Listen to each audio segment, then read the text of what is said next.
Hey guys, welcome back to Sandhya Pradeep vlogs. Already thumbnail and title ಅಲ್ಲಿ ನೋಡಿರ್ತೀರಾ ನಾನು ಏನ್ ವ್ಲಾಗ್ ಮಾಡ್ತಾ ಇದ್ದೀನಿ ಅಂತ. ನಾನು ಇವತ್ತು ಇರೆಗ್ಯುಲರ್ ಪೀರಿಯಡ್ಸ್ ಅಂತ ಒಂದು ಕಾನ್ಸೆಪ್ಟ್ ಅಲ್ಲಿ ಮಾಡ್ತಾ ಇದ್ದೀನಿ.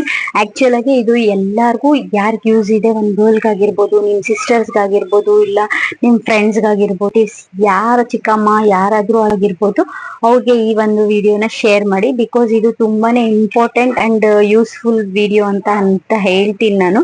ಇರೆಗ್ಯುಲರ್ ಪೀರಿಯಡ್ಸ್ ಪ್ರತಿಯೊಂದು ಮಹಿಳೆಗೂ ಇದ್ದೇ ಇರುತ್ತೆ. ಅಂತಂದ್ರೆ ಒಂದು ಹುಡುಗಿ ಇವಾಗೆಲ್ಲ 6th ಸ್ಟ್ಯಾಂಡರ್ಡ್ 7th ಸ್ಟ್ಯಾಂಡರ್ಡ್ಗೆ ಮೆಚೂರ್ಡ್ ಆಗ್ತಿರ್ತಾರೆ.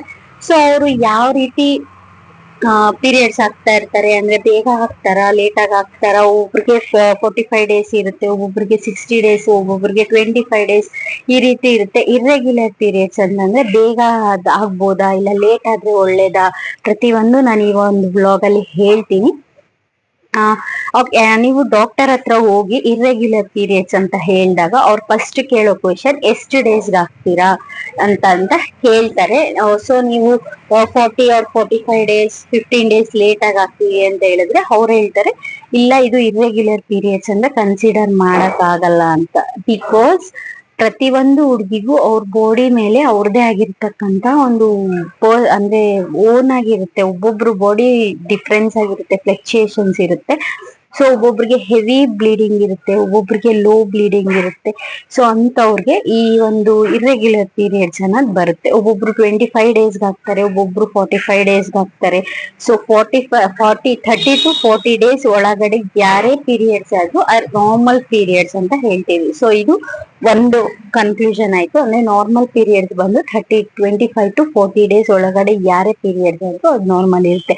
ಅದಕ್ಕಿಂತ ನೀವು ಇನ್ನು ಲೇಟ್ ಆಗಿ ಆಗ್ತಿದೀನಿ ಅಂತ ಹೇಳಿದ್ರೆ ಅದು ಸ್ವಲ್ಪ ಇದಿರುತ್ತೆ. ಯಾಕೆ ಇರ್ರೆಗ್ಯುಲರ್ ಪೀರಿಯಡ್ಸ್ ಆಗುತ್ತೆ ಅಂತ ಹೇಳಿದ್ರೆ ಮೇನ್ ರೀಸನ್ಸ್ ಬಂದು ಹಾರ್ಮೋನ್ ಇಂಬ್ಯಾಲೆನ್ಸಸ್ ಇರುತ್ತೆ, ಇಲ್ಲ ಸ್ಟ್ರೆಸ್ ಇರುತ್ತೆ, ಇಲ್ಲ ಅಂತಂದ್ರೆ ಬಾಡಿ ಚೇಂಜಸ್ ಇರುತ್ತೆ, ಮತ್ತೆ ಟ್ರಾವೆಲ್ ಇರುತ್ತೆ. ಈ ತರ ತುಂಬಾನೇ ಡಿಫ್ರೆನ್ಸಸ್ ಇರುತ್ತೆ.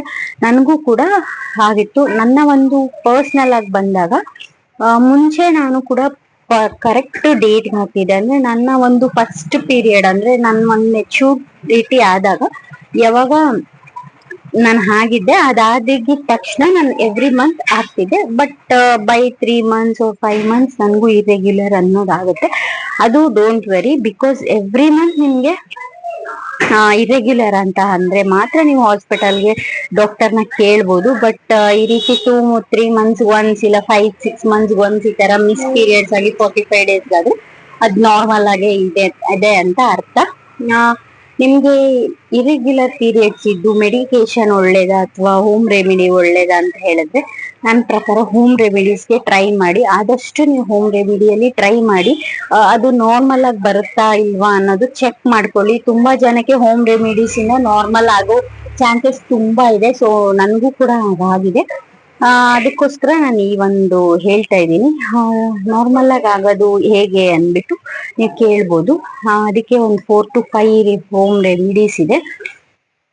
ಫಸ್ಟ್ ಹೋಮ್ ರೆಮಿಡಿ ಬಂದು 1 ಗ್ಲಾಸ್ ಆಫ್ ವಾಟರ್ಗೆ ನೀವು ಕುದ್ಸಕ್ ಇಕ್ಕಿರ್ಬೇಕು. ಅದಕ್ಕೆ ಜೀರಿಗೆ ಮತ್ತೆ ಸ್ವಲ್ಪ ಚಕ್ಕೆ ಹಾಕ್ಬಿಟ್ಟು ಚೆನ್ನಾಗಿ ಅರಿಶಿನ, ನೀವು ಯಾವುದೇ ಒಂದು ಪೀರಿಯಡ್ಸ್ಗೆ ಅಂದ್ಬಿಟ್ಟು ಏನೇ ರೆಮಿಡೀಸ್ ನೀವು ಮಾಡ್ಕೊಂಡ್ರು ಅದಕ್ಕೆ 1 ಚಿಟಿಕೆಯಷ್ಟು ಅರಿಶಿನ ಹಾಕೊಂಡ್ರೆ ತುಂಬಾ ಒಳ್ಳೇದು. ಸೊ ಇದನ್ನ ನಾನು ಆಡ್ ಮಾಡ್ಕೊಂತೀನಿ. ಇದು ನಾನು ಪರ್ಸನಲ್ ಆಗಿ ನಾನು ಯೂಸ್ ಮಾಡಿರುವಂತ ಒಂದು ಹೋಮ್ ರೆಮಿಡೀಸ್ನ ನಾನು ನಿಮ್ಮ ಹತ್ರ ಶೇರ್ ಮಾಡ್ತಿರೋದು. ಈ ಟ್ರಿಕ್ಸ್ ನನಗೆ ಯೂಸ್ ಆಗಿದೆ, ಸೊ ನಾನು ನಿಮ್ಮ ಹತ್ರ ಶೇರ್ ಮಾಡ್ಕೊತಾ ಇದ್ದೀನಿ. ಫಸ್ಟ್ ರೆಮಿಡಿ ಬಂದು ಇದು ಜೀರಿಗೆಗೆ 1 ಚಿಟಿಕೆ ಅಷ್ಟು ಅರಿಶಿನ ಮತ್ತೆ 1 ಪೀಸ್ ಅಷ್ಟು ಚಕ್ಕೆ, ಇಷ್ಟು ಚಕ್ಕೆ ಹಾಕಿದ್ರೆ ಸಾಕು. ಅದನ್ನ ತುಂಬಾ ಬಾಯ್ಲ್ ಮಾಡಿ 1 ಗ್ಲಾಸ್ ವಾಟರು 3/4 1/2 ಗ್ಲಾಸ್ ಅಷ್ಟು ಆದಾಗ ಅದನ್ನ ನಾವು ಅರ್ಲಿ ಮಾರ್ನಿಂಗ್ ಖಾಲಿ ಹೊಟ್ಟೆ ಇರುವಾಗ ಕುಡಿಯೋದ್ರಿಂದ ನಿಮ್ಮ ಒಂದು ಪೀರಿಯಡ್ಸ್ ಏನಿರುತ್ತೆ ಅದು ನಾರ್ಮಲ್ ಆಗಿ ಬರುತ್ತೆ ಅಂತ ಹೇಳ್ತೀನಿ. ಇದು ತುಂಬಾನೇ ಒಳ್ಳೇದು, ಟ್ರೈ ಮಾಡಿ ನೋಡಿ ನೀವು ಕೂಡ. ರೆಮಿಡಿ ಬಂದು ಶುಂಠಿ ಕಷಾಯ. ಸೇಮ್ ಇದೇ ತರ ಒಂದು ಗ್ಲಾಸ್ನ ನಿಮ್ಗೆ ಅದನ್ನ ಟ್ರೈ ಮಾಡಿ, ಅದರಿಂದ ನಿಮ್ ಬಾಡಿಗೆ ಅಡ್ಜಸ್ಟ್ ಆಗಿಲ್ಲ ಅಂತಂದ್ರೆ ನೆಕ್ಸ್ಟ್ ನೀವು ಇದನ್ನ ಟ್ರೈ ಮಾಡ್ಬೋದು. ಶುಂಠಿ ಕಷಾಯ, ಒಣ ಶುಂಠಿ ಏನಿರುತ್ತೆ ಅದನ್ನ ಚೆನ್ನಾಗಿ ನೀವು ಪೌಡರ್ ಆದ್ರೂ ಮಾಡ್ಕೋಬಹುದು, ಇಲ್ಲ ಅಂತಂದ್ರೆ ಜಜ್ಜಿ ಆದ್ರೂ ಆಗಿರ್ಬೋದು. 1 ಗ್ಲಾಸ್ ವಾಟರ್ಗೆ ಈ ಶುಂಠಿನ ಹಾಕ್ಬಿಟ್ಟು ಪೆಪ್ಪರ್ನ ಹಾಕಿ, ಬಿಕಾಸ್ ಪೆಪ್ಪರ್ ಹೀಟ್ ನ ಫಾರ್ಮ್ ಮಾಡುತ್ತೆ ನಮ್ಮ ಬಾಡಿಯಲ್ಲಿ. ಸೊ ನೀವು ಪೆಪ್ಪರ್ ಹಾಕೋದ್ರಿಂದ ಬಾಡಿ ಹೀಟ್ ಆಗುತ್ತೆ. ಆಗ ನಿಮ್ಗೆ ಬಾಡಿಯಲ್ಲಿರೋ ಒಂದು ಇಂಬ್ಯಾಲೆನ್ಸ್ ಆಗಿರ್ಬೋದು, ಹಾರ್ಮೋನ್ ಪ್ರಾಬ್ಲಮ್ಸ್ ಆಗಿರ್ಬೋದು, ಪ್ರತಿಯೊಂದೂ ಕ್ಯೂರ್ ಆಗಿ ನಿಮ್ಗೆ ಪೀರಿಯಡ್ಸ್ ನಾರ್ಮಲ್ ಆಗುತ್ತೆ. ಸೊ ಇದನ್ನ ಟ್ರೈ ಮಾಡಿ. ನೆಕ್ಸ್ಟ್ ಬಂದು ಪಪ್ಪಾಯ ತಿನ್ನಿ. ಪಪ್ಪಾಯನು ಅಷ್ಟೇ, ಹಸಿ ಪಪ್ಪಾಯ ಇರಬೇಕು, ಫುಲ್ ಹಣ್ಣಾಗಿರ್ಬಾರ್ದು, ಫುಲ್ಲು ಕಾಯಾಗಿರ್ಬೇಕು. ನೀವು ಆ ಪಪ್ಪಾಯನ ತಿಂದ್ರೆ ಇಮಿಡಿಯೇಟ್ 1 or 2 days ಅಲ್ಲಿ ನೀವು ಪೀರಿಯಡ್ಸ್ ನ ಹಾಗೆ ಆಗಿರ್ತೀರಾ. ಸೊ ಇದನ್ನ ಟ್ರೈ ಮಾಡಿ. ಇಲ್ಲ ಅಂತಂದ್ರೆ ಬ್ಲ್ಯಾಕ್ ಎಳ್ಳುಂಡೆ ಅಂತ ಬರುತ್ತೆ, ಇದನ್ನ ಕೂಡ ಅಷ್ಟೇ ನೀವು ಅದಕ್ಕೆ ಎಳ್ಳನ್ನ ಸ್ವಲ್ಪ ಡ್ರೈ ಮಾಡ್ಬಿಟ್ಟು ಜಾಗರಿನ ಹಾಕ್ಬಿಟ್ಟು ಲಡ್ಡು ತರ ಮಾಡ್ಕೊಂಡು ತಿಂದ್ರೆ ಕೂಡ ನಿಮ್ ಪೀರಿಯಡ್ಸ್ ನಾರ್ಮಲ್ ಆಗುತ್ತೆ. ಇದು 4 ರೆಮಿಡೀಸ್ ಆಯ್ತು. ಇದೆಲ್ಲಾನು ಟ್ರೈ ಮಾಡಿ. ಅಟ್ ಲಾಸ್ಟ್ ನೀವು ಇನ್ನೂ ಮಿಸ್ ಪೀರಿಯಡ್ಸ್ ಆಗ್ತಿದೆ, ನೀವು ರೆಗ್ಯುಲರ್ ಬರ್ತಾನೆ ಇಲ್ಲ ಅಂದಾಗ ಒನ್ಸ್ ನೀವು ಡಾಕ್ಟರ್ನ ಕನ್ಸಲ್ಟ್ ಮಾಡೋದು ಒಳ್ಳೇದು. ಬಿಕಾಸ್ ಒಬ್ಬೊಬ್ರು ಬಾಡಿಯಲ್ಲಿ ಇದು ಯಾವ್ದು ಮೆಡಿಕೇಶನ್ನೇ ಪೀರಿಯಡ್ಸ್ ನಾರ್ಮಲ್ ಆಗಿ ಬರುತ್ತೆ ಅನ್ನೋದಿರುತ್ತೆ. ಮೆಡಿಕೇಶನ್ ಅಂತ ಹೇಳಿದ್ರೆ ಈಗ 21 days ಟ್ಯಾಬ್ಲೆಟ್ ತಗೊಳ್ಳಿ, ನೆಕ್ಸ್ಟ್ ಪೀರಿಯಡ್ಸ್ ಆಗುತ್ತೆ, ಆ ತರನು ಇದೆ. ಬಟ್ ಅದು ತುಂಬಾನೇ ಡೇಂಜರು. ಬಟ್ ಒಬ್ಬೊಬ್ರಿಗೆ ಅದೇ ನಾರ್ಮಲ್ ಆಗಿರುತ್ತೆ, ಏನು ಮಾಡಕ್ ಆಗೋದಿಲ್ಲ ನಾವು. ಇಲ್ಲ ಅಂತಂದ್ರೆ PCOC ಇದು ಇದ್ರೂ ಇರೆಗ್ಯುಲರ್ ಪೀರಿಯಡ್ಸ್ ಬಂದೇ ಬರುತ್ತೆ, ಅದು ಖಂಡಿತ.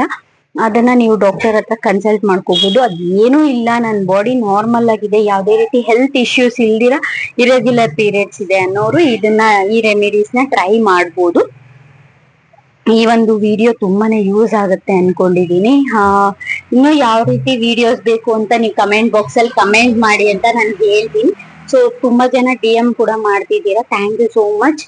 ನನ್ನ ಚಾನೆಲ್ನ ಹೀಗೆ ಲೈಕ್ ಮಾಡಿ, ಶೇರ್ ಮಾಡಿ, ಕಮೆಂಟ್ ಮಾಡಿ. ಆದಷ್ಟು ಈ ವಿಡಿಯೋನ ಶೇರ್ ಮಾಡಿ ನಿಮ್ಮ ಫ್ರೆಂಡ್ಸ್, ಇಲ್ಲ ಸಿಸ್ಟರ್ ಆಗಿರ್ಬೋದು, ಮದರ್ ಆಗಿರ್ಬೋದು, ಮದರ್ ಇನ್ ಲಾ ಯಾರೇ ಆಗಿರ್ಬೋದು, ಒಂದು ಗರ್ಲ್ಗೆ ಇದು ಯೂಸ್ ಆಗುತ್ತೆ ಅನ್ಕೊಂಡಿದೀನಿ. ಬಿಕಾಸ್ ಮಿಸ್ ಪೀರಿಯಡ್ಸ್ ಇಂದ ತುಂಬಾ ಜನನೇ ಸಫರ್ ಆಗ್ತಿರ್ತಾರೆ, ಅವ್ರಿಗೆ ಈ ಒಂದು ವಿಡಿಯೋ ಯೂಸ್ ಆಗುತ್ತೆ ಅನ್ಕೊಂಡಿದೀನಿ. Thank you so much.